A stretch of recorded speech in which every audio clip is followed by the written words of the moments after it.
안녕하세요. 우리들의 아이디어를 만드는 스틸메이커 윈입니다. 메이커 활동 과정을 단순히 하면 그리고, 자르고, 붙이고, 공유하기입니다. 이번 시간에는 유형의 산물을 만들기 위한 자르고, 붙이기에 해당하는 가공, 공구 사용에 대한 내용입니다. 그에 앞서서 정말 중요하지만 소홀히 할 수 있는 안전한 작업에 대해서 먼저 이야기해 볼까 합니다. 따로 한 회를 구성해서 이야기해야 할 정도로 정말 중요한 내용입니다. 하지만 안전에 관한 내용만 이야기하면 영상을 안 보실 것 같아서 앞에 살짝 넣었습니다. 하지만 몇 번을 강조해도 부족할 정도로 정말 중요합니다. 간단하고 쉬운 작업이라도 사소한 부분에부터 안전을 신경 쓰는 것이 몸에 배어 있어야 합니다. 첫 번째로 개인 안정 장비 착용입니다. 신체를 보호할 수 있게 알맞은 장비 착용이 필수죠. 작업 시 작업복을 따로 정해서 착용하는 것이 좋습니다. 청바지 같은 질기고 공구나 소재의 긁힘 시 찢어짐이 적은 소재의 옷이 좋습니다. 패딩류나 스판 같은 소재의 옷을 착용하고 작업하다가 실제로 옷이 찢어지는 경우를 많이 봤고요. 저도 한번 경험했습니다. 그래서 복장에도 신경을 쓰셔야 합니다. 신발도 가급적 안전화가 좋지만 최소한 질긴 운동화를 착용해야 합니다. 그리고 어떤 작업이라도 장갑은 꼭 착용하셔야겠죠? 손이 의외로 상처나기 쉽고 작은 상처도 일상생활에 신경이 많이 쓰입니다. 이런 장갑의 종류는 정말 다양한데요. 용도에 알맞은 장갑 선택과 착용이 필요하겠죠. 그리고 장갑은 소모품입니다. 하나의 장갑을 너무 오래 사용하시면 안 됩니다. 추가적으로 작업에 따라서 보안경과 마스크도 알맞게 착용 후 작업하셔야 합니다. 작업 시작 전에 안전하게 작업할 수 있는 준비가 되었는지 한번 스스로 둘러보면서 확인해 봅시다. 두 번째, 안전한 작업 행동입니다. 절대 무리한 작업은 하지 않아야 됩니다.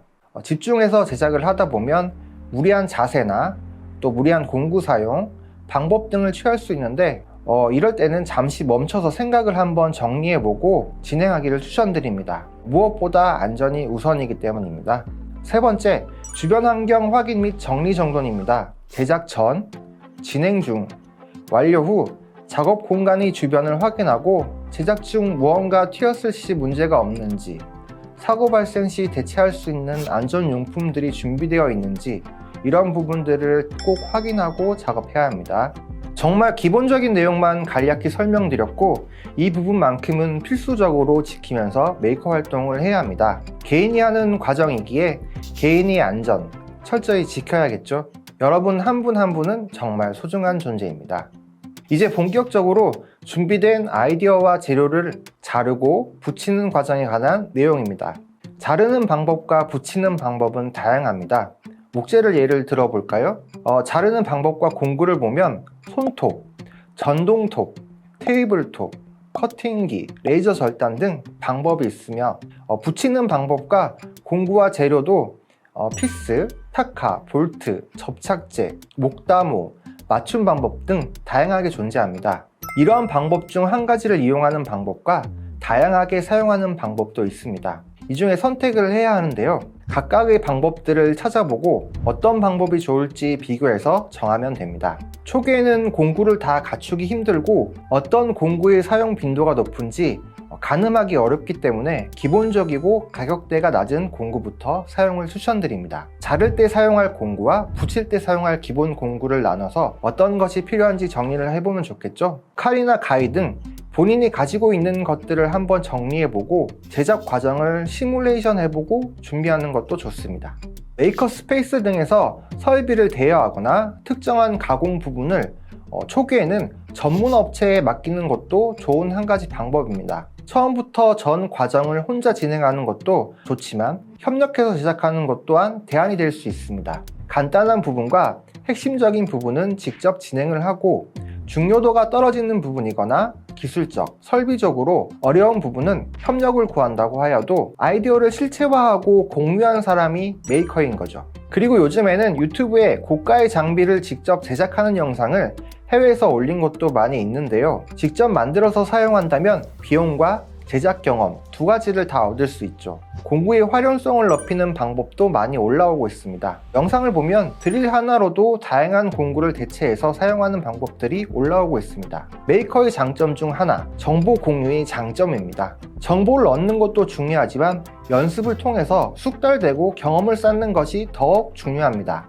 도면대로 만들기에 앞서서 단순하게 재료를 잘라보고 붙여보는 연습을 통하고 공구 사용을 숙달하고 몸에 익히는 시간을 들이면 실수도 적어지고 보다 완성도 높은 결과물을 얻을 수 있습니다. 또 단순한 자르고 붙이기에도 저는 나름의 재미와 성취감을 느끼고 있습니다. 내가 생각한 대로 무언가 자르고 붙인다는 것, 그 자체로도 쾌감이 있죠. 마지막으로 제작 시 노하우를 살짝 소개드리며 이번 화를 마무리할까 합니다. 원재료 구매 시 1차 가공으로 필요한 크기에 맞게 잘라주는 판매처들도 있습니다. 이런 곳을 이용하면 큰 비용 들이지 않고 크기에 맞는 재료를 수급하여 공정 과정을 간단하게 할 수 있습니다. 그리고 재료 구매 시 초기 메이커 활동에는 넉넉하게 구매하는 것이 좋습니다. 작업 중 실수가 있을 수도 있고 처음 진행하시면 미리 한번 잘라보고 붙여보고 하는 것도 필요합니다. 메이커 스페이스의 적극 활용을 권장드립니다. 작업 공간, 설비 등 필요한 부분을 상당 부분 채워줄 수 있습니다. 메이커 스페이스 활용 방법에 대한 내용은